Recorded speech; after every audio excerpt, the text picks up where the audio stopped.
The other one is doing a Monday podcast. Your favorite kind of podcast. It's the only kind.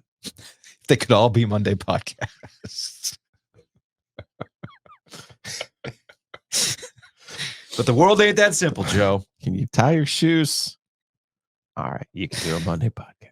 It's just like being a Buffalo fan. I wonder how my state Buffalo Bills bumper sticker guy is doing today. Why would you? I wonder how he's doing Surely today. they knew. Surely they knew. I mean, hell of a weekend for that guy. Surely they knew. Oh, he didn't care about the Wolfpack losing to Virginia Tech. I'm sure that if that guy was on Twitter, he tweeted something out about Kevin Keats got to go. I bet you. And then he's yeah. Well, I guess it's part of the program. We'll talk about this. Let's go. Let's podcast alongside Joe Giglio. I'm Joe Ovias. Inside Eford Studios, downtown Raleigh, thanks to Empire Properties and thanks to Copiers Plus. Check them out online at copiers-plus.com. It is a big day for Joe Giglio. Huge. I am getting my own Kyocera from Drew and the crew. Thank you. Over at Copiers Plus. Yeah. You see the handy dandy filing system I have over here. Uh-huh. It's time to organize. It's time to be able to print a few things for our business. Rather than texting me, hey, can you print this out? Yeah. I'm not very reliable, I'll admit. It's not that you're not reliable. You're just on your own schedule. I am on my own schedule. You have a lot of things going on, too. I do. We all are on our own weird schedules. Yeah, Let's be real. Do yourself a favor. Go to copiers-plus.com. See if Drew can hook you up with your Kyocera. Solve some problems for your business. Save some money for your business. I also... you say it's a big day. Yeah, I'm just thinking back now to our last collective NC State game in person. Now, you went to PNC on Saturday. Yeah. I saw our friend Greg Hayden at our most recent because there's that courtside club now. Yes. And it just doesn't seem fair. AKA where we used to sit. It just doesn't seem fair that there's a fully stocked bar in that walkway. Like 10 feet from where I usually end up standing now. Because, I usually go up first half, watch the first half from the hockey press box. And when you come down into that breeze through there, shout out to breeze through, there's a fully stocked bar. And I said, so Greg comes by and he's all excited they beat Wake Forest. And I'm like, hey, while I have you, is there like a number for your tab at the bar? Because I'm pretty sure Greg doesn't even drink. And he's like, I'll get. He's like, no, it's not an account. I need to get you a wristband. I said, yes. Yeah, actually, I need a wristband. No, you don't need a wristband because knowing you'd be asleep in one of those chairs with about 10 minutes to go. I can't sit down. Yeah, so you can. There's enough seats down there. Trust me, there were enough seats down against Virginia Tech on Saturday. You could have found a spot. We're now in like full on, going to the kids soccer game and standing up protocols. Oh yeah. So yes, you're right about that. Well, you want to start with hoops? Yeah, let's do hoops, man. Since you brought it up, there's a lot of overreaction. I thought on Saturday. I know people were like, "Oh my God, Virginia Tech's so bad," and I'm thinking maybe it's me because my affinity for Mike Young and my appreciation for the way that he coaches basketball. So I'm not like surprised when Virginia Tech shows up in your building and is like, "Oh, we have a bunch of guys who can make shots." And guess what happens on that day when we make a bunch of shots? Well, I think there's a couple of things that are going on here. I think the first thought that I had in watching NC State let that game get away because they couldn't stop turning the ball over. Okay. I mean, 20 turnovers is the story of that game. The fact that NC State has been fortunate to win a few of these games, averaging about 14 turnovers per game in their last 4 here in the stretch of conference basketball. That's a problem. That's a problem for NC State. Your guy, Mo Diarra, I mean, he's been productive, but he's got to get rid of the ball. Like, no, pass it out of there, man. Don't try to go to the basket. Ends up being a turnover. And then when Virginia Tech is hitting shots, like you said, that's going to get turned around for some quick points. I think the problem, my immediate reaction to NC State losing that game is, how many times have we seen this? Kevin Keats enjoys a win. Oh, talks the talk. Nobody's talking about us. Look, man, there's a reason why I asked him. So what happens when people do pay attention to you? This is NC State and Prosperity, especially when it comes to basketball, are not friends. They're just not friends. Yeah. So, all right, cool. Nobody's talking about this. We're doing stuff that hasn't happened since 1989. Respect. Okay, cool. Well, here's a winnable home game for you against Virginia Tech. And it happens like that. I think that's where the frustration comes into play for a lot of NC State fans, because that was a very winnable game for the Wolfpack. And losing it, while it's a Q2 loss right now, it could very well be a Q3 loss as the season progresses. I mean, Virginia Tech's 3-4 in the conference right now. Yeah, but look at their losses. Virginia Tech's lost to Wake. Yeah. On the road. Yeah. Oh, what a crime. Mm-hmm. Lost to Florida State, the second hottest team. Yeah, they're hot in the league on the road. Lose to, I think, is still a tournament team in Miami. I know people are losing their minds over Miami. Speaking of things that have lost steam, I mean, I was 1 through 5. I thought Miami had it, but my goodness, they can't get right. They definitely need O'Meara. I mean, that's a good start for them. And they lost to their rival, Virginia. We'll see. We'll see what they do. I'm not down on State for losing a game. Okay. Yeah. I think in years past, we've seen like 5 teams at the bottom of the ACC where you're like, whoo, yeah, they're not good. You can't lose those games. And we see 3 or 4 teams at the top where you're like, man, those are world beaters. Those are killers. Yeah, you're never going to beat them. Mm-hmm. I think Carolina's playing well. I'm not ready to put Carolina in the world beater category. Well, I think there's levels to this, and we'll talk about Carolina a little bit. What I'm getting at is like there's a lot of coin toss games. I viewed this as a coin toss game where once again they shot the ball poorly, and now you add in turning the ball over, not taking care of the ball. See, where that's the thing they had been doing even in the Notre Dame game, even in the Louisville game, where you're sitting here going, well, how are they winning when they can't shoot well? That's why they are not a great shooting team. No, they're not even a good shooting team. They're just not. They're just not. But to your point, they've been winning by keeping it mistake free for the most part and getting by on defense and defending. They didn't defend at all in the second half of that game. I get that in the second half, defense was lacking, but again, turnovers continue to be the thing that you're playing fire with. And while you're not going to take too much out of one loss, I mean, I agree with you. They're 13-5, 5-2 in the conference right now. But we just had a conversation with Steve Forbes, Wake Forest head basketball coach, last week. And, the lament that a lot of ACC coaches have right now is, hey, man, when I had a winning record in the ACC, it meant that I could make the NCAA tournament. Yeah, but that's the old man. That's old thinking. That's old thinking. The new thinking is that ain't going to be enough. You have to have some wins of note. And that's the problem for NC State right now. They don't really have any wins of note. So if you don't have wins of note, you cannot play with fire in losing these coin toss games at home more than anything else. And right now, I was looking at KenPom this morning. They're 69th in KenPom. Virginia Tech is technically higher than them in KenPom and in net. Mm-hmm. But again, I don't know how that's all going to shake out as the season goes on. And I think that's why this is becoming referendum every game on Kevin Keatts and NC State, because you got to make the tournament. I mean, this is a very crucial year for Kevin Keatts. You got to make the tournament, man. And when you lose games like that, you put yourself into that zone of uncertainty. Now, I know a lot of State fans were in my mentions on Saturday talking about, well, when were they ever really in the running for the NCAA tournament? Like, hold up. Like, stop it. They hadn't done anything bad, okay?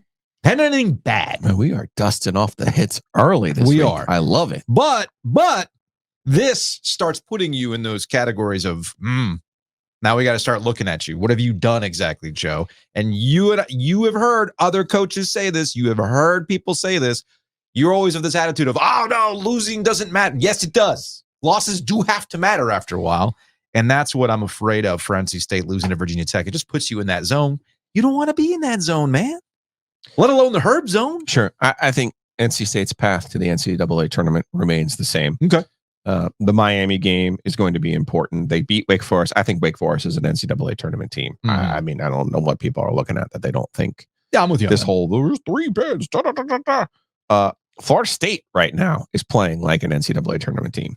Now, Duke, despite all their issues, they're going to be an NCAA tournament team, and we'll get to some of Duke's issues. Yes. So you have now left on the docket. Now, Virginia, they're not going to win on Wednesday. They're not going to win that basketball game. You know what? They already have a win over Virginia.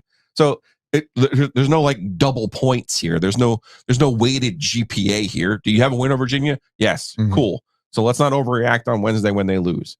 The game against Miami, the game against Clemson, the game against Florida State, and the game against Duke.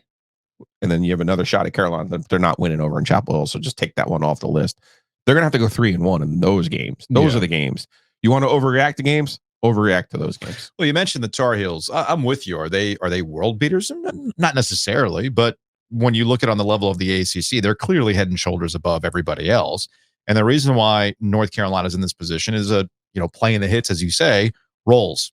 And the one thing that Hubert Davis, and this was not a pretty game against Boston College. At the very least, they'll be rested for tonight's game against Wake Forest because barely anybody actually played minutes. Gosh. So many fouls in that game. So weird. But the way Hubert Davis has been handling the bench this year actually paid off for the Tar Heels. And Chris, who runs a really great, you'll hear me reference Bless Your Chart a lot. If you don't subscribe to his newsletter as a North Carolina fan, you should. Even if you're not a North Carolina fan, check out his newsletter because there's a lot of fun tidbits in there. And he puts them in fun graphic form. And he had put up North Carolina basketball minutes distribution over the last 3 seasons. And North Carolina, much to the debate amongst North Carolina fans, never went to its bench in year 1 under Hubert Davis, although did you really need to, given how hot they were and getting to the championship game? Last year, the season that nobody wants to talk about, more of the same. Why don't you go to your bench? And bench minutes in 33 games, 18.3%. The Division I average was 30.5%. And again, that season, nobody wants to discuss. You had the transfers, etc. But now Hubert seems to, and this is something that I've been preaching for a while, and the debate about Hubert Davis and his future. Can we see what it's like when he gets his guys in there? A team that wasn't inherited from Roy Williams, a team where he can go in through the transfer portal, get his guys more consistently. And I think we've seen that. Still not there. I think we're still there. I think we're still there. Where I made the mistake was get rid of everybody. Armando, Caleb Love, all that stuff. It might have been like our conversation with Josh Pastner last week. It might have just been one guy, honestly. And now the bench minutes, 27.1% through 18 games. And again, you see that with Withers. You see that with Trimble. You see key contributors coming off the bench. And that's why North Carolina can win games like they did against Boston College. Without their fastball. Yeah, listen, when I say Carolina's not a machine, they're clearly the best team in the ACC. Easily. But what I'm saying about Carolina is, and this is where people need to get on their own page here because they're the ones with the standard for Carolina, not me. Fair. Right? Like Fair. Last year, I was like, yeah, you guys are like, they're in the bubble. They're pushing this thing along. And you're like, no, that's not good enough. Hubert's first year when they're getting hammered by Tennessee and Kentucky. I'm like, guys, like they're just starting to figure some things out. It's like, no. That's not what Carolina basketball is. Right. This isn't what, I mean, they're a nice team that's starting to figure some things out in terms of roles. Again, you've heard me say this a million times. A coach's number one job is to identify the roles of the players on the team. RJ Davis is clearly the bus driver on this team. Harrison Ingram, to your point, Harrison Ingram and Cormac Ryan were 2 great additions Incredible in the portal. Those are 2 guys coming in and not only doing their jobs, but jobs that were missing from previous teams. So, do I think Carolina can shoot the ball well enough to win the national championship? I do not. Okay. I do not think they have enough players who can make a basket when they need one to win the national championship. That if that's the standard. I obviously believe they are going to go 18-2 in the league. I think they'll probably lose Miami and Florida State. I got those as 2 losses, both on the road. We've had many debates about the value of the ACC tournament. I could see them going to DC like they did in 2016 and winning that thing. And I think that's an unbelievable bounce back from all of the distractions and noise and garbage, or to borrow Roy Williams' favorite word, the junk that they had gone through last year. Just as we saw with Duke, sometimes as they won the ACC championship last year, sometimes it's okay. Like those fan bases are used to Final Four national championships. But, sometimes after a year like last year for Carolina, and to your point, to be remolded, but have some of those same parts. So they're one of their favorite words, redemption. You get a little redemption there for RJ Davis and Armando Bacot. Let's be happy. There's no reason not to be happy with success. Okay, Dave Dorn. You came in on a Monday in a very with zen success. Mood. Well, I guess what I'm getting at is like, man, we're getting fired up over January results. Well, yeah, for Duke and State in particular, where I'm just kind of looking at it going, well, there's a lot of. I don't get your state. Okay. I don't get your state optimism. I really don't. No, it's not about optimism or just the shit. Just be happy with state. I don't get it. No. I don't not be happy. What I'm saying is, a lot on my phone over the weekend was how bad of a loss it was because how bad Virginia Tech is. You're a Mike Young apologist. I understand my own Mike Young Scott issues. Steiner's kid is on that team. Big Papa Pump's kid is on. Little baby Pump's on that squad. I was shocked. If you look at what the league is, yes, which is not great. Okay, well, I believe Pitt was in last place before they just went to Durham. Oh, I got thoughts on that. Right? Yeah. So what I'm getting at is I don't think there's bad, quote unquote, bad teams. There's certainly not a Boston College. Man, okay. I'm excited that we had teamed meals. There's no Louisville from last year and historically bad. Yeah. There's no State from the post-pandemic year where, Manny Bates was the Patrick Ewing, Keem Olajuwon, and Wilt Chamberlain all rolled into one.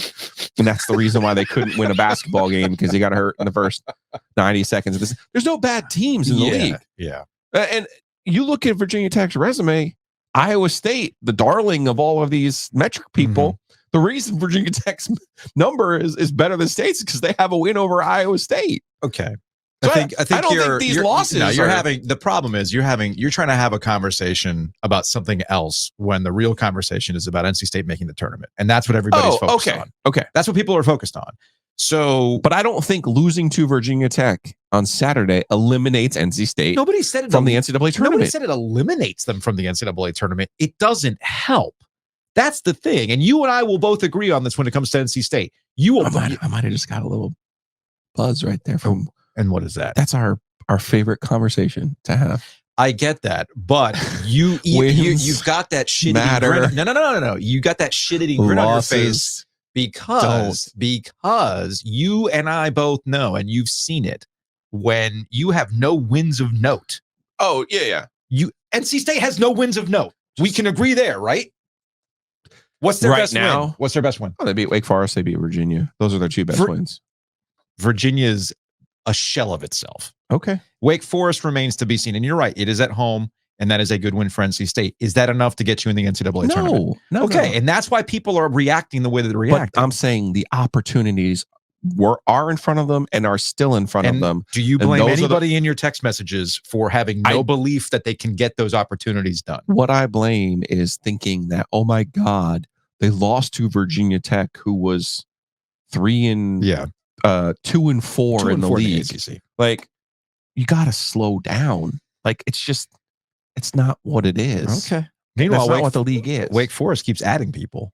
Are there any more players for Wake Forest to add, by the way? Monsanto? Yeah.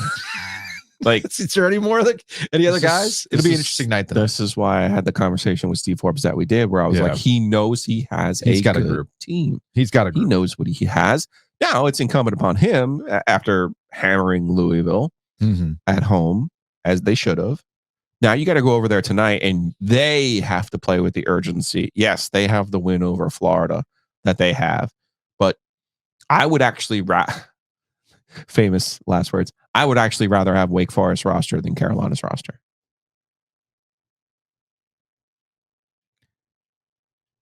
Excuse me? Yeah.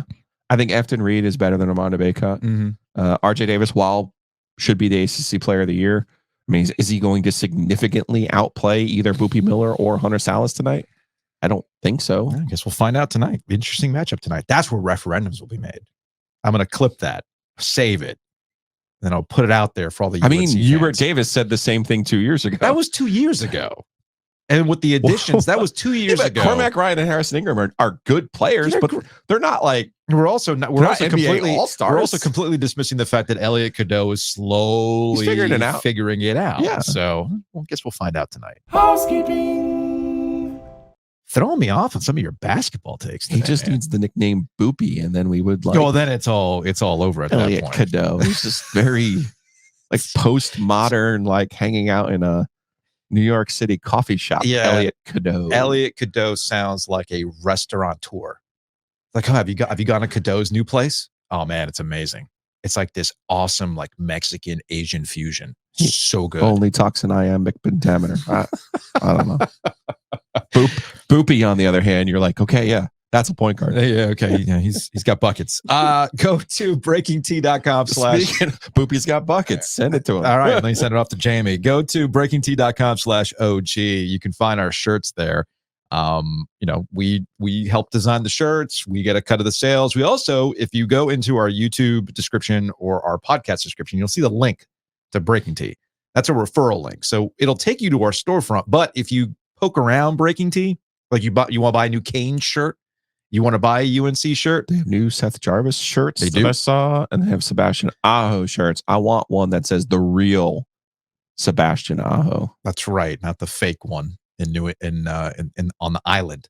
So if you use that link, it is a referral link. So if you buy other stuff from Breaking Tea, and they got so much stuff, we also, again, get a little bit of credit for that. So please use those Breaking Tea referral links. Also, please email us, theoggoesdigital@gmail.com. The Tecmo Bowl tournament's 2 weeks away. $25 to enter. Cash prize to the winner. Hang out at Shady's and Garner with us. Should be a good time.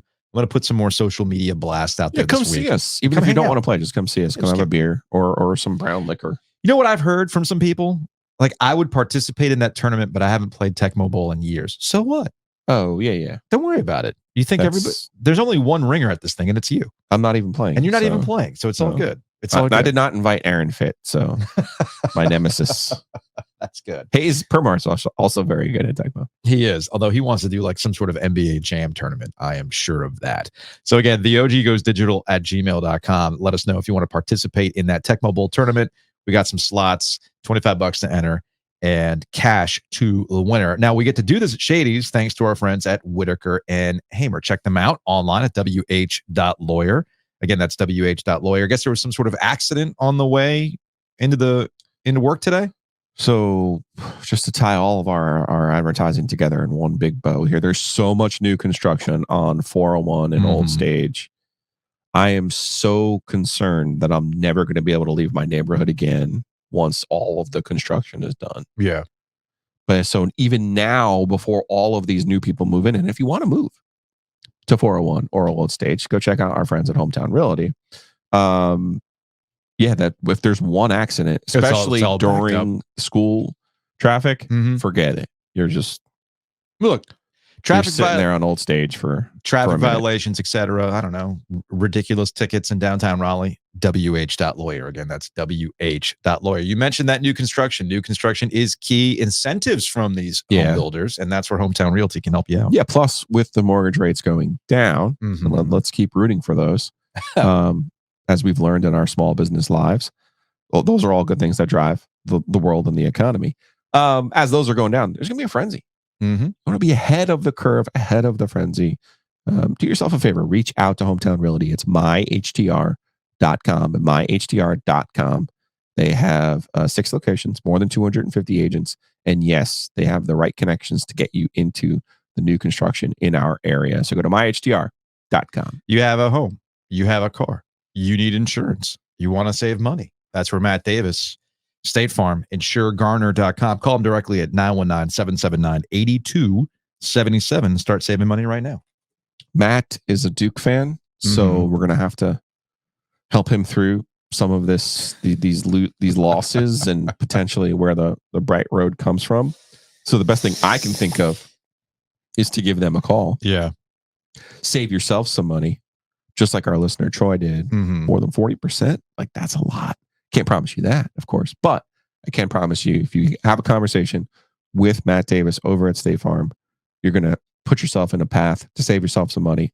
And then maybe you can go buy tickets and go watch Duke win or lose, depending on what your worldview is.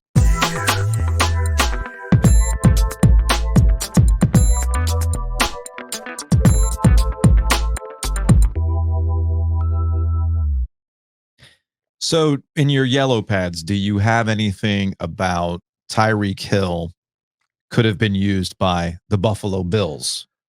So McCole Hardman comes off that little jet action, runs towards the goal line, fumbles. Yeah. I had 2 simultaneous thoughts. Both included you. Okay. Number 1 was, Tyreek Hill would have scored on that play. They don't need Tyreek Hill. You know who would have scored on that play? Isaiah Pacheco, who was running all over the place. Has nothing to do with Tyreek Hill. It's like Andy Reid. Andy Reid's a great coach. But even the great coaches have moments where they try to get too cute. And that was a too cute moment, Yeah. given the context of the game and how much better KC was than Buffalo in the second half. Give the damn ball to your running back, who's been awesome all game long. Pacheco was very good. Come on. Obviously, Travis Kelce was important in Yes. this game as well. But I was like, oh, finally, I can. And then I was like, no, I'm not going to tweet it. Mm-hmm. My second thought was, all right, I'm watching it happen in real time or on Hulu time, and I thought he fumbled, and I was like, you know what, the Bills, the sad sack Buffalo Bills, the star-crossed, always heartbroken, the shot to the solar plexus Buffalo Bills, they never get a call like this. That this will be ruled down, and then you're going to get Mahomes sneak this in, and the game's over. They get the call. And I'm like, oh my God. And well, are the Bills going to do this? Not only did they get that call, which was the right call, by the way. It was. Ball's coming out. They also had a moment where I don't know how that Josh Allen fumble late ended up in possession for Buffalo. And that's when I thought, well, hell, like, here's my Josh Allen moment. You talk about things that you had ready to go. I'm like, well, here's my Josh Allen moment. As great as he is, sometimes he has these just moments where you're like, dude, no, stop it. And while the interceptions have been corralled because he's not throwing it as much, he was throwing it a ton in the second half or in the fourth quarter specifically. I thought that fumble was going to be the moment, but instead they hold on to the ball. I'm like, oh, hell, here we go. Right. And speaking of being on Hulu time, I did not look on the internet to see Jessica's sitting in one chair, Jackson's sitting in the other chair. I'm on the couch, and I said, oh no. When Bass lined up for the field goal, and I said, oh no. I said, what number was Scott Norwood? And then I quickly Googled. I'm like, surely the Bills would never issue that number the same again? number to a kicker ever again. Yeah. And the thing people often confuse with Scott Norwood is they think, oh, it was like this really long kick. It was like, no, it was like 40 some odd yards. It was super makeable. Yeah. As so was Tyler Bass's. And so when I Googled it, I'm like, oh, he was number 11. Then I'm like, oh no, 11. 1 + 1 is 2. That's Tyler Bass's number. All of this is happening in my head before the guy even lines up for the kick. Yeah. See, I'm an adopted Bills fan. I can think like them because of years of NC State. You have to think. You have to think. You have to get down on that level and think, what could the catastrophe be?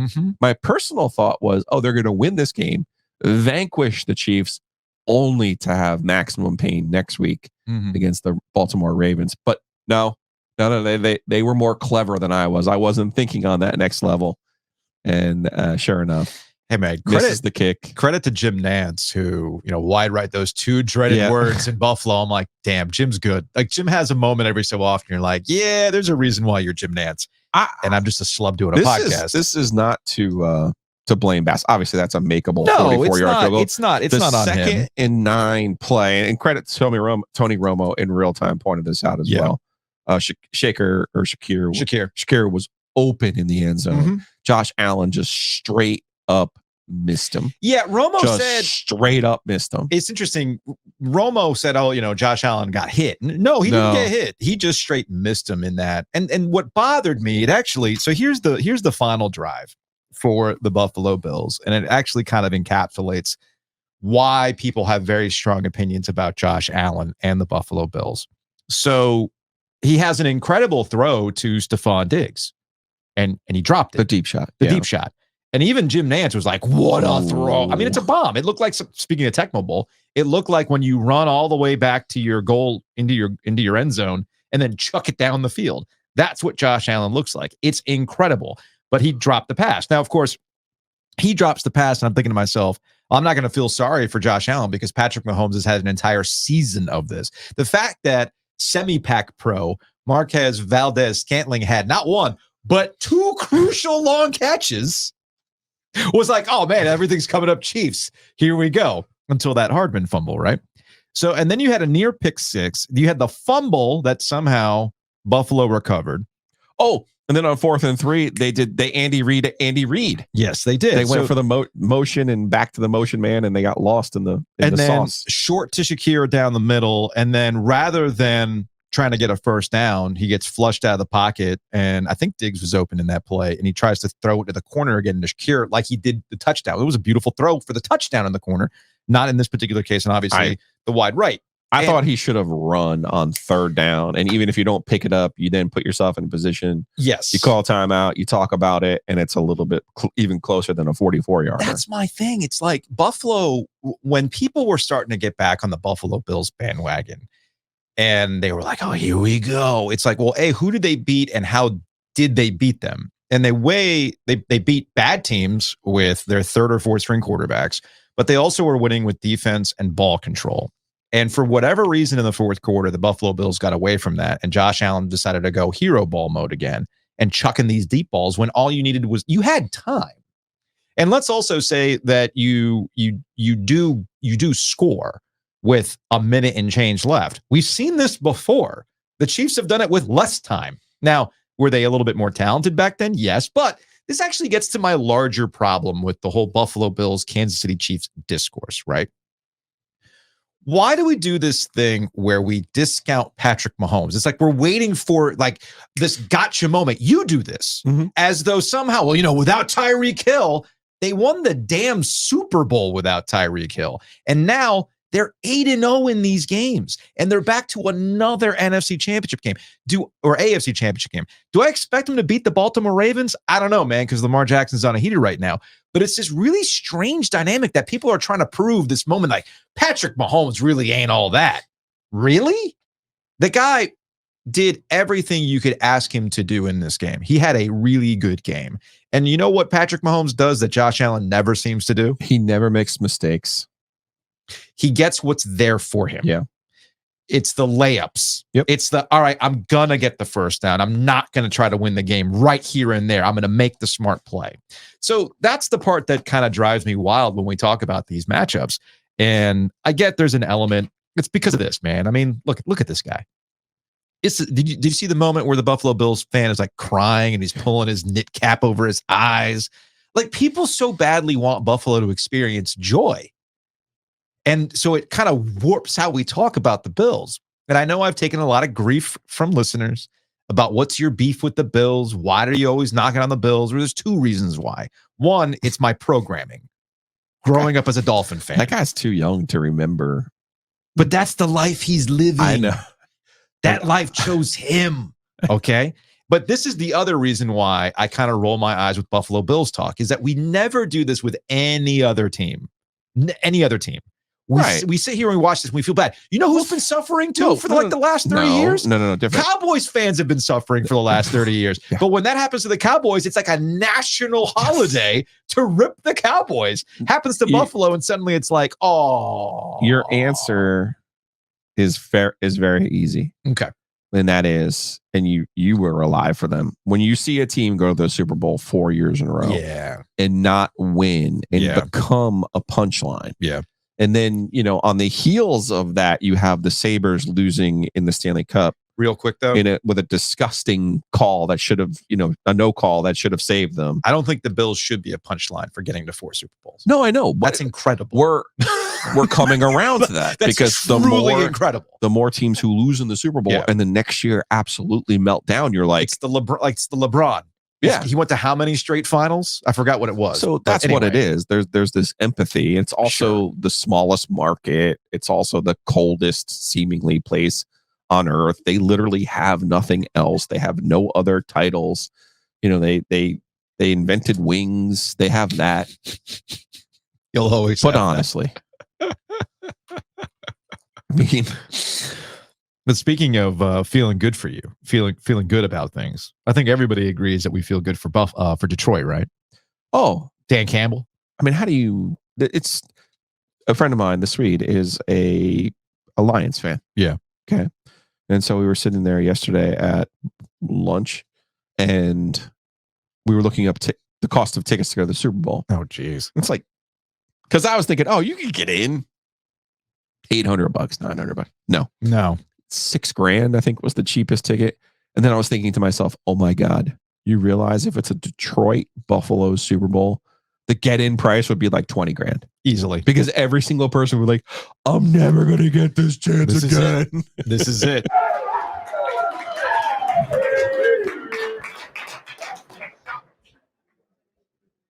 You guys are unbelievable, man. I'm telling you, we talked about it all year. This started a long time ago. You're built for this. You're built for this, man. And look what you guys did. You went out there and it's another hot team that we knocked off. It's the next hot team that you knock off. Do you know how hard it is to win in this league in the playoffs? Do you understand what you're doing right now? What we're capable of? That's 2. All right, that's 2. We got 2 to go. With a bye in the middle. I'm unbelievably proud of everybody in here, man. Coaches, players. That's the way to mount up, man. That's a difficult team to beat, man. All right, I got 1 game ball, man. In the game, and play. Derek Barnes. So there's our guy, Dan Campbell. All right, he's living life. You trust me to use the controls right now, right? Sure. All right, I want to give you credit because I love it when people tell me that I was right. Mm-hmm. Okay. And I would like to say to you, in another lifetime, when this happened, you were like, you know what? Because I was like, I think we had that same year, the Nick Sirianni. Yeah. He was like, I play Rochambeau. Right. It's like, I'm competitive with everything. You rock, paper, scissors, I want to win it. Is that really? No, you don't want. Or like the Jonathan Gannon earlier this year. Who took the bus? How'd you get here? Did anybody take the bus? What? Drive here? That was from Hard Knocks, at least.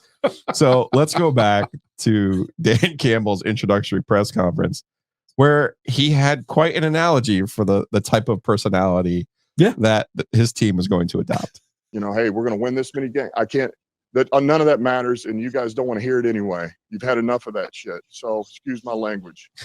All right. Here's what I do know is that this team is going to take on the identity of this city. All right. And the city's been down and it found a way to get up.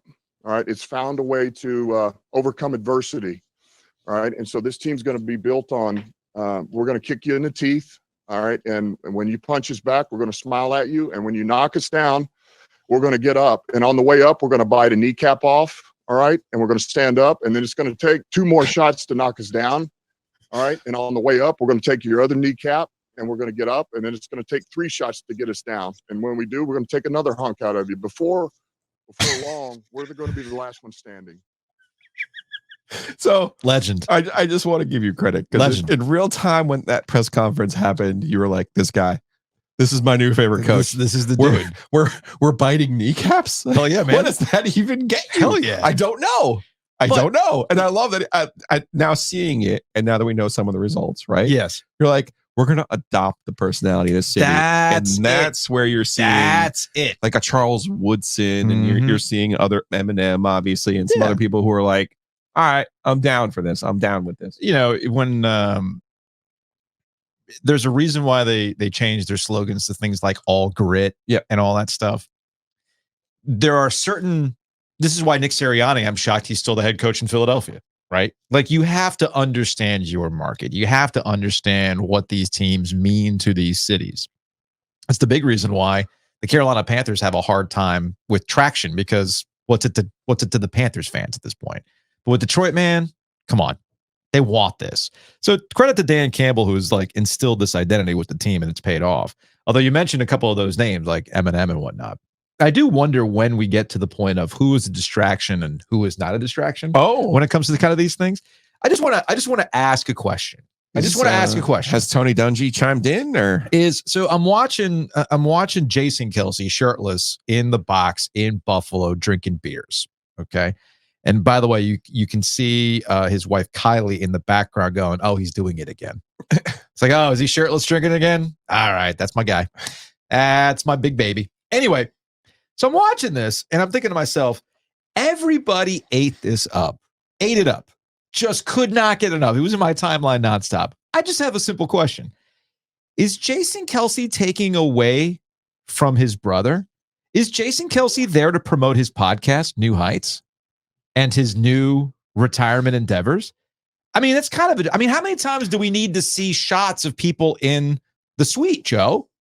I don't know. I mean, all this attention on Jason Kelce has me wondering if the Chiefs are going to be able to get through the AFC Championship game against Baltimore. They're clearly distracted. So distracted. I mean, how could you not? It's funny the difference. Travis Kelce makes heart hands at Taylor Swift, and I could see people go like, here we go. Oh, God. Oh, Taylor Swift. Rah, rah, rah, rah, rah, rah. But the minute you got Jason Kelce shirtless, jumping into the stands, constantly going back to him and all that stuff, cool. I just need to know, So- what is it? What is it a distraction, Joe? Tell me. One of us is going to be right. Are we going to get the Chiefs in the Super Bowl? No, we are not, because, well, You tell really me. shouldn't change your first answer. No, you tell me. Also, by the way, from Yeah. the weekend, all right, I feel like I have to explain to you because back when I would pick the NCAA bracket, like you have to come up with a story for the bracket, Sure. right? And you have to commit to the bit, as you know from your previous experiences. Mm-hmm. Do you know the one thing you got wrong in your whole Aaron Rodgers saga? What did I get wrong in my saga? When you commit to the bit, Joe, you have to go all the way. Yeah. So the one part you left out was, oh yeah, Aaron Rodgers is going to fail spectacularly with the New York Jets. And not only that, the Packers are going to be better without him. Because I made that joke. the Green Bay Packers, Yeah, I made that the joke. Green Bay Pack. No, that wasn't a joke. You got to go full. It's not a joke. The Packers okay. were legitimately better without him this year. They were. Because, you know why? Because Jordan Love was like, oh, I will practice with these young receivers. Oh, I will go to training camp with these young. I will put the work in with these young receivers. You mean the coach has a system and I should stick to it rather than Yes. freelancing? Yes. What? Yeah. Oh, yeah. No. Trust me. These are things that I jotted down for all of next year because the Green Bay Packers are going to be the hot team along with the Houston Texans and CJ Stroud. But the way Jordan Love came on late, and to your point about the Aaron Rodgers stuff, people are going to bring that up to stick it to Aaron Rodgers because Rodgers is going to be old, busted on a Jets team that doesn't work. Now, here's why I'm wondering if I should stick to the bit about the Chiefs and the Niners in the Super Bowl. Now, originally I said Chiefs and Eagles rematch, but I got that wrong. You're familiar with the color scheme conspiracy, right? Correct. So the Bengals and the Rams, Super Bowl LVI, the color scheme was mostly red and yellow. There you go. There's your color scheme. Bengals, or orangey red and yellow. Speaking of Aaron Rodgers, this was his conspiracy. It's theory, not right? here real quick. Not his. He just glommed onto it. It's not his conspiracy. Okay. Aaron Rodgers opened up social media one day, saw this, and he's like, that's it. Whoa, mind blown. This has been making the rounds for a while. Okay. And then, of course, you had the Eagles and the Chiefs. Again, color scheme situation with Super Bowl LVII.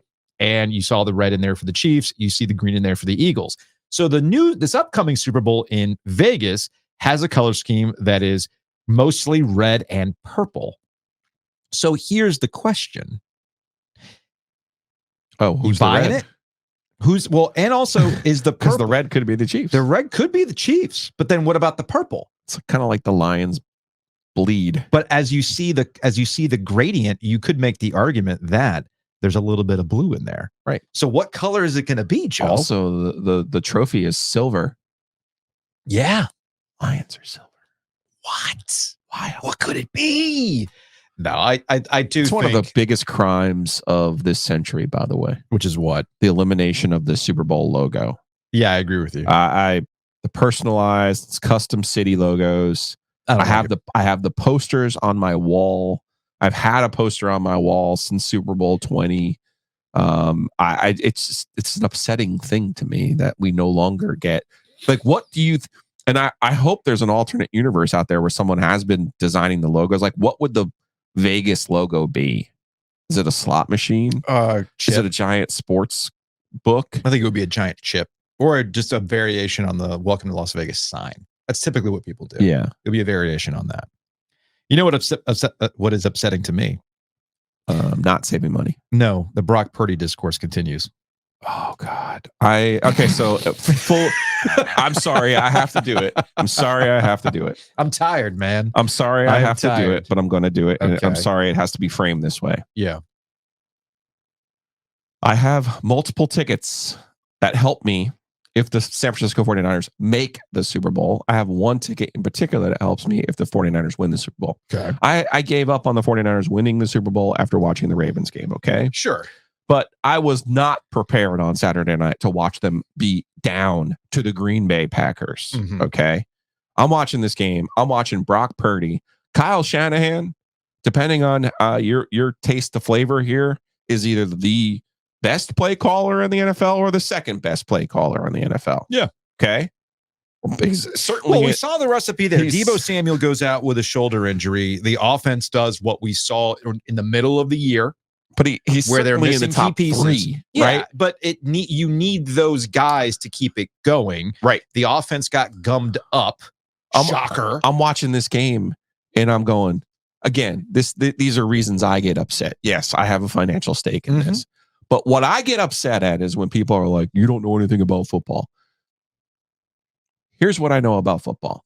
Christian McCaffrey needs to touch the football. Yes. Brock Purdy is not the reason you win football games. So while you're trailing in this football game, it is not time. Now, it's not a 2-score game, so it's definitely not time to drop back and say, Brock Purdy, take a bunch of deep shots. Brock Purdy, see if you can shoehorn this deep dig into between 3 defenders. It is time to run the football with Christian McCaffrey. It is time to play action and make the defense. These are all Kyle Shanahan, Mike Shanahan staples. Holy smokes. Die with your fastball. It's confusing. I'm watching this game. I had to leave the room. I couldn't watch it. I leave the room and lo and behold, Christian McCaffrey scores a touchdown. And I'm like, why don't I make $12 million a year coaching football? Right. I could do it. But we have this zero-sum discussion with Brock Purdy. Brock Purdy was bad in this football game. He was bad in this football game until he wasn't. Until in the sense that I've said this about Tom Brady. I've said this about whoever you think is the greatest quarterback in history. When you go into shotgun and say, hey, we're throwing the football, guess what's really easy to do? Pressure the guy and or drop enough guys in coverage where you're like, okay, now make a superhuman throw. That ain't Brock Purdy. And even if it's Tom Brady, you're going, it better be Gronk. It better be Randy Moss. Well, that's where the Niners get by. I mean, that's what the Niners have. They have Kittle. They have CMC. They should have Deebo Samuel. That's the point. Ayuk was a little bit out to lunch in this game. A little bit. But that's that. And we're left with this quarterback group of Patrick Mahomes, Lamar Jackson, Jared Goff, who's a great story. And then, of course, you've got the Brock Purdy conundrum. And it's this weird zero-sum conversation that we have. It's like either Brock Purdy is a Hall of Famer or he's a bust. Or maybe, just hear me out, he's okay. He is okay. And we've seen enough out of Kyle Shanahan's system that you can plug in a lot of guys and get very similar results. All right. So is he the reason why you're winning football games? No, he is not. The reason why they're winning football games, to your point, is because of guys like Christian McCaffrey, guys like Deebo Samuel or Kittle or Greg Kittle, depending on who you ask in certain situations. But I am not, because of the way the game ended, it was like, see, there's the game-winning drive, which ended how, Joe? With a McCaffrey touchdown. Exactly. That's ultimately what matters.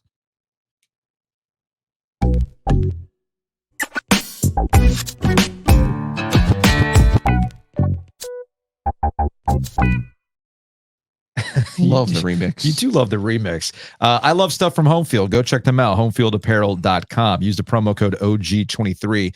I know a lot of folks have been telling me that they've been using that promo code. We've had some Michigan fans buying stuff off of that. We've had some friends passing out like, hey, if you're going to buy anything off Homefield, use OG23. So we appreciate the referrals. And if you are in the middle of your basketball mode, you're looking at net, you're looking at Ken Palm all the time, they got great basketball shirts. You can't wait for a Patrick Stevens appearance on a Wednesday to get super nerdy with it. Go buy something at Homefield right now. What are you laughing at? I don't know who's studying Ken Palm and being like, you know what? Kentucky bomber jacket. That's what I need. I have to put myself in the right mindset. You know, you see, this is the mindset you need. You need to have that Dan Hurley mindset. I think they beat Villanova yesterday, and he had the ACC catching strays. It was a lot for Jalen. It was a lot for Solo. Again, these are not like SEC or ACC type of games either, where that this is a manhood test every time you step on the court in the Big East. It's it's UFC type shit, and it's like steel cage, and You can throw, it's elbows, it's jiu-jitsu, it's Muay Thai, it's everything. And it's tough. Not that weak ass ACC, which we'll get to in a second, by the way. Anyway, go to homefieldapparel.com. You don't want weak coffee, right? You No. want serious coffee. I want the good stuff. You go to Breeze Through. You get the good high-test gasoline, and you get that high-test coffee. That's what it's all about. Snacks, drinks, coffee, beer. What else is there in life? Can't Gas. ask for much more than that. I went to Butcher's Market yesterday, and I was being lazy, Mm-hmm. so I went and got the chicken meatballs. Ooh, Yeah, chicken meatballs. I didn't know that was a thing. Prepared meals, sitting there. Grab that, stick it in the oven for an hour and a half. Chicken meatballs. Put that. The sauce is amazing, by the way. Huh. So chicken meatballs, nice and garlicky. I feel like very you're the fragrant more- today. Yeah, you're the more adventurous one when it comes to the prepared meals. Yes, because I'm lazy. And I'm like, okay, I can't walk by the signature steak tips and be like, I'm not going to get that. Sometimes it's as simple as that, man. Or Sometimes get a it's simple steak as that. sandwich. By the way, speaking of the Butcher's Market, Mhm. we will be there on Thursday Very for excited. OG Live. Also get excited, we will be inside. It's the new Lake Boone location. We'll be there 2:00 Thursday. Come out and see us at the Butcher's Market over at Lake Boone Shopping Center.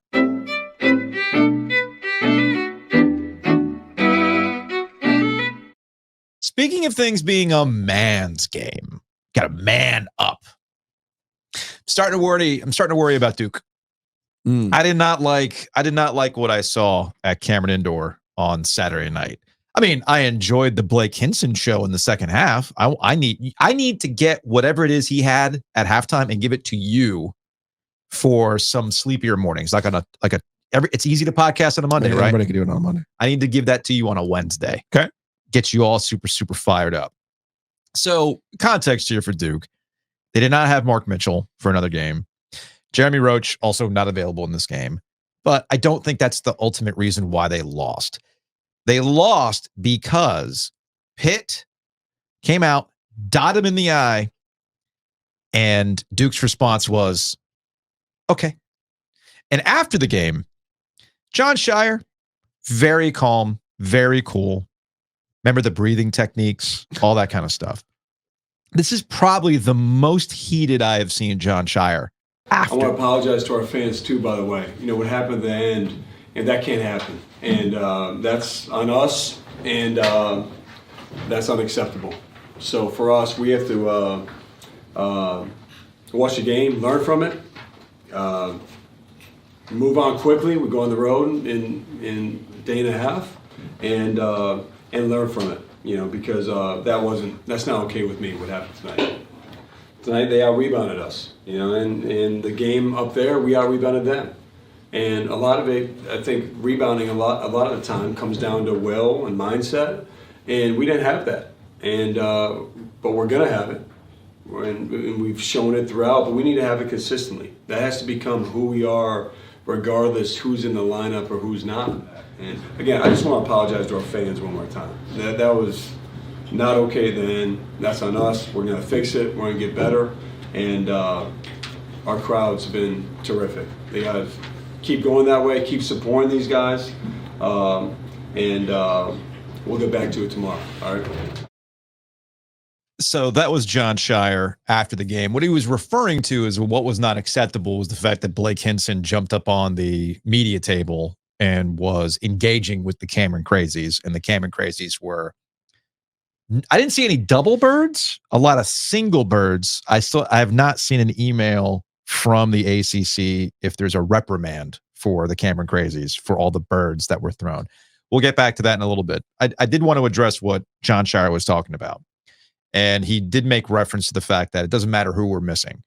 And this is where Kyle Filipowski and my questions about him come to the forefront. Okay. That's fair. Because oftentimes when you're watching ACC basketball, the broadcast will always tell you about, ACC players of the year, RJ Davis is in contention, and Kyle Filipowski is one of the best players in the ACC. I don't think anybody doubts that.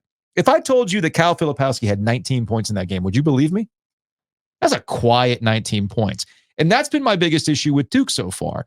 Kyle Filipowski has been quiet as somebody who is positioned as one of the best players in the ACC. He has been quiet as a guy you have called the bus driver. Yeah. You can't be the bus driver when you need Mark Mitchell alongside you to make you go. You can't be the bus driver when last year things truly got unlocked when Derek Lively started to become A, healthy, B, active and understood. Proctor too last year. Proctor came on as well. Jeremy Roach has that toughness in him too. And that was my takeaway from the way John Shire reacted to the loss on Saturday night at Cameron Indoor Stadium. According to Ken Palm, the length of the game was 2 hours and 21 minutes. Dude. How long was the replay? Dude, I was sitting there to determine whose ball it was. I mean, that was a true back and to the left moment that we had. As I was sitting there waiting for this to unfold, I thought to myself, am I going to get back in time to watch the end of the San Francisco 49ers Green Bay Packers? And I was not. I actually listened to that game on the drive back and heard the final play for, McCaffrey winning and things like that. That should not take that long. That's its own separate conversation about college basketball and what's wrong with college basketball. This last 2 minute stuff going to the monitor. I mean, hell, when I went to the UNC Louisville game, like there should be a rule in the amount of monitor visits you get in the first half alone. Like, what are we doing, man? Jamie Luckey was constantly going to the monitor. You make me go to sleep, man. Enough of that crap. But Duke, I'm not saying Duke is a fraud. I'm simply saying that Duke has to have a very specific lineup on the floor to function. I was going to say, why are we trying to draw conclusions from Duke without two starters? I'm drawing the conclusion on one player specifically, and Kyle Filipowski having to elevate. Now, he did tweak his ankle in that game, but I think there's more of a consistency that I've seen out of Kyle, or lack of consistency that I've seen out of Kyle Filipowski that will give me pause. Sure. Give me pause to get behind Duke. Carolina's gonna kick their ass, by the way. Carolina's gonna kick their ass on the third. I'm telling you right now. Those will be interesting games to see how far Duke can come. Yep. Because those are the moments that usually those younger players, that's usually when their season starts. They're like, oh, whoa. Light bulb goes on. This was the game because they all visit during that game. Hey, right? Man, McCain, and it becomes McCain and Foster have been very productive. I have liked them and how they've been used. I just want to take a second here to give Pitt some credit because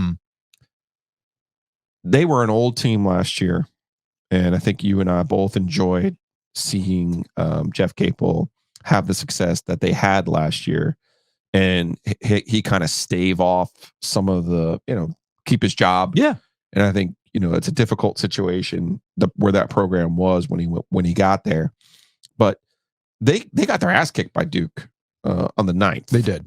And I think with Jeff coming back to Duke, it's always going to be difficult for him. That's the first time Pitt's won there since 1979. Yeah. Well, they've only played there since 13, really. Still. So, I think it's always going to be difficult for him. There's probably a sense to him that should have been his job. Right. I think however great his relationship is with John, there's going to be some friction or some jealousy there, right? Because you feel like in Jeff's case in particular, Mike Krzyzewski's recruiting success in his last act really started when Capel came back. Yes. So I think Jeff doesn't get as much credit as he should for Mike's last kind of power run there. Yeah. And then you get your ass kicked, right? The previous week. This is a young team, this Pitt team. They've been struggling. They were 1-5 in the league, but you look at their losses: Carolina, Duke, 2 to Syracuse. Okay, fine. Young team. They go there, and you know what? They figured some things out because, hey, I'm tired of getting my ass kicked. Made a bunch of threes in this game, by the way. Blake Hinson was perfect in the second half. Yeah, and he was John. Nobody knows where Jalen Lowe came from. But this is another. Again, this is yet another indictment on Duke and how they went about that game. And again, going at Hinson. And that starts with Jeff. Hinson had 4 fouls. Yeah, 4 fouls. Go at him. The attitude for them to come back to the triangle, whether it's Carolina or Duke, and say we're going to push you around. That starts with Jeff. Sure. And I think it's important not to overlook. Like, okay, Duke's missing 2 starters. Why does Pitt continue to be the team in the triangle that gets the other team locally to question their own fortitude? It's his attitude. It's like we've seen this how many times in college football in the triangle. Dave Doran loves to play Carolina. Chuck Amato loved to play Florida State. Certain coaches love to play certain other teams. Oh, totally. You know, and Jeff's always going to relish that. So I just wanted to give him credit for having his team, who's been going through it this year, and literally just lost to Duke by 22 points at home 13 days ago. So to come back here and play the way that they did, shoot the way that they did, this has not been a good shooting team. I've noticed a trend on today's show. You're looking for the bright side of life. You're trying to be even keeled today. I am not. I came in on a Monday ready to be like, what's your problem? What's your problem? Why can't you get this right? I just don't think these other teams are that bad. You know, to one of your great points, give yourself some credit here. You said in college basketball now, teams are going to figure out who they are in January. But that wasn't supposed to be Duke's problem. No, I'm talking about Pitt. Oh, sure. I'm talking about Pitt. Sure. You know what I mean? Like, sure. They lost some old. Oh, yeah. They lost like 6-year guys who took them to the tournament, and now they're getting these younger guys who are starting to figure something. Henson playing the game. We're having two separate conversations when it comes to this sort of thing. You're looking at it to what you're saying about Pitt. Yes, we have to be very careful how we talk about certain teams as the college basketball season rolls along. But we also get better. We also have to be honest about where we thought teams like Duke were. Sure. And yes, they are missing two key players, but that doesn't explain how they don't get a rebound for the first 18 minutes of the first half. Like as I'm watching this game unfold, and I'm watching John Shire. You're absolutely right. That's on Filipowski. I'm watching John Shire's post-game press conference. I'm thinking to myself, again, I have to get out of this mindset. I'm thinking, man, Coach K would have had all of their gear at center court after a game like that. You don't rebound? Lock them out of the locker room. Yeah. Like that would have been a classic. Take off all your Nike gear. You don't get any of it. Got to earn it. Like all the MFN and all that other stuff that would happen with Mike Krzyzewski. But that's not John. And John knows he's not that. And he's not trying to be that, which is why I find it interesting when it shows. Because there was a knock on John Shire last year that he was almost too nice. And you saw that after the Virginia game where he tried. He let it out. Remember the what was going on with the foul? Was it a foul? Was it not? Were they jobbed, etc.? They used that as a jumping off point, and then you saw how the rest of the season turned about. I'm going to be really curious to see if this is another one of these. Cal Filipowski's toughness has been questioned again.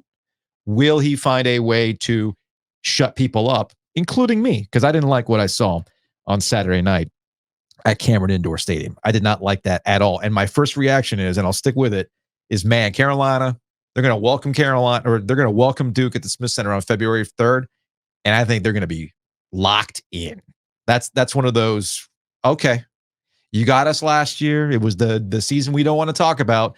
Now the role reverses, and people are going to be mad at Shire for how that turns out. Just, the rivalry continues.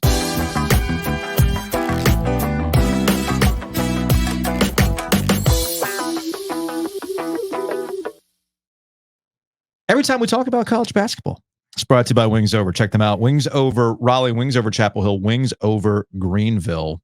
Big, serious, meaty wings. No fooling around, just really great wings with a variety of sauces. And you can order online. They'll have it ready for you when you want it. Low key, tots are great. Tots, fries. Yeah, but it's just wings, man. Gotta know what you're good at. Die with your fastball. Mm-hmm. Get the good stuff. Also, Mosquito Authority. Pest Authority. We thank them for sponsoring Ovies and Giglio. Check them out, bugsbite.com. You can bundle. Start thinking about your spring and summer plans. I know it's super, super cold right now. You're not thinking about hanging out outside, but pretty soon you will be. And Mosquito Authority, Pest Authority can help you bundle and save. Their mosquito service is great. I use it. And of course, their pest, quarterly service, monthly service, etc. They can do that for you as well. No contracts, which is key. From bugsbite.com. Go to bugsbite.com, figure out ways that you can bundle and save, way to protect your home. This time of the year in particular, that moisture under your house. If you are starting to think about potentially moving, you cannot have any mold or mildew issues. Mm-hmm. Those will be deal breakers if you're trying to do something like that. So protect your home, save yourself some money in the process. It's bugsbite.com. Let's get out of here on some Hey Joe questions. Oakwood Pizza Box, check them out, oakwoodpizzabox.com. I went to Oakwood Pizza Box on Saturday. I was very smart. I was hanging out at Standard, had a couple beers with our friends, and then I was like, all right, let's just go ahead, put the order in. We'll pick it up at 5:45, and then head on home and enjoy and watch some football. And before I went off to what to do for basketball, meatball, onion, pepper on the square. That's my move. It's even better the next day. Mhm. Cold pizza with coffee. Good stuff. May I suggest you do that? Let's go to the internet, shall we? Let's go to the internets, the dark webs. Oh, actually, before we go, did you see the collage that our guy Ross Martin put together? I did. It was great. The collection of all the birds Look at Ross. at Blake Hinson. The big dog. I loved that. I absolutely loved everything about that. All right, let's go to, let's see, from David. Hey, Ovius, I was sitting right behind you before the game today. This was the state game. I was trying to get your attention to say hello, but you were too engrossed in your phone to look around. I just wanted to tell you that I enjoy your podcast. Keep up the good work. Yeah, that tracks. That tracks. Oh, are you proud of me? What did you Speaking do? of which. What did you do? Because when we go to these games, Oh, you yeah. often lament that there are people who are the older 50s, 60s set who will stop us and say, hey, Yeah. really miss you. And then you're like trying to explain them how to like launch the nuclear code. Mm-hmm. But now all you got to do, because look, I put it on the back of my credential. Careful with that. Yeah. Well, it's nothing. So I put, It's not a Super Bowl credential, I so put it's the fine. QR code, our QR code Okay. on the back of the credential. So hold up. You're telling me that So the next time somebody stops us, you think me trying to explain, just look up our last names on a podcast platform Difficult. is like launching the nuclear codes. Once Yet again, telling them, hey, scan these blocks. I mean, Okay. I'm a problem solver. All right. I did on our Canes credential too. Okay. From Mr. Marshall, something very NC State-ish about that Bills loss. Yes. It's all about us Pack fans. If you're the Bills, when are you going to beat Kansas City? You had the weakest KC team in years in your house. Finally, and you still lost. Could see the Bills spiraling from this. Bills do have about $45 million in cap they have to account for. But as you know, the salary cap is not real. And they'll find a way to make that work. Just saying. I'm sure the Bills would love to be healthy. I think that's a Milano. Yeah, I mean, if you look Feels at their like defensively, they're they've been missing defensively somebody every year now. They were defensively, they were missing a ton of people in this last game. From Flair, at least NC State has the best fake name announcement game. Did you see this? No. Yeah. This they were celebrating birthdays at PNC on Saturday for the Virginia Tech game. You had Allison Lee Branch. Happy birthday, Allison Lee Branch. Andy Turner. Happy birthday, Andy. Barry Mycockiner. Hey, happy birthday, Barry. Wait, what?